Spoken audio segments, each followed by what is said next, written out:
In this next video, we're going to take a look at something called clipping mask. We're going to take this Petri dish and put it here, but the problem is that the Petri dish is in a full picture.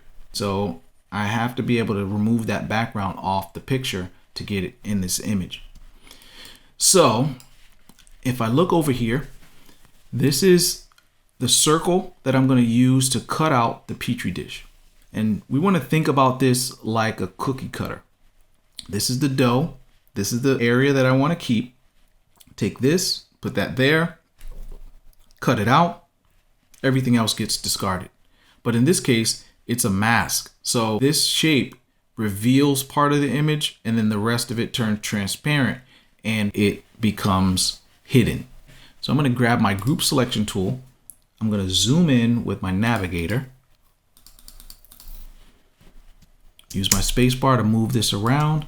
And I'm going to take this and drag it right on top, right there, let go, and then select both items. So click and drag to select both items. Then I'm going to use Object, Clipping Mask, Make. So I'm going to go right up here to Object, Clipping Mask, Make. And that looks really cool. So from here, I'm going to go right over here. I'm going to not use this tool. I'm going to use my selection tool because that selects the whole shape and the object behind it, right? So it has my picture and my shape. Then if I move this over a little bit, I want to use the drop shadow. So I'm going to go up to Effect, Stylize, Drop Shadow. And so I want this menu to look like that menu.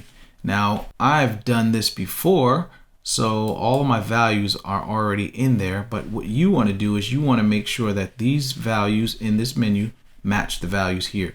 Also, if your color, you have a choice whether you want your color to be just black and white and gray, or you can choose color, click on this color menu option, and inside the color swatches, if you click on that and scroll all the way down, here's your color scheme that we selected to put in our swatches menu. So we can choose that blue, press OK, and then press OK because right now it's 50% transparent, but it still has that tint of blue. And we press OK.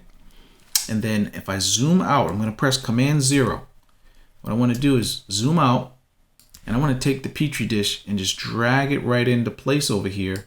And then I'll zoom back in. Okay, I'll zoom back in, use my space bar.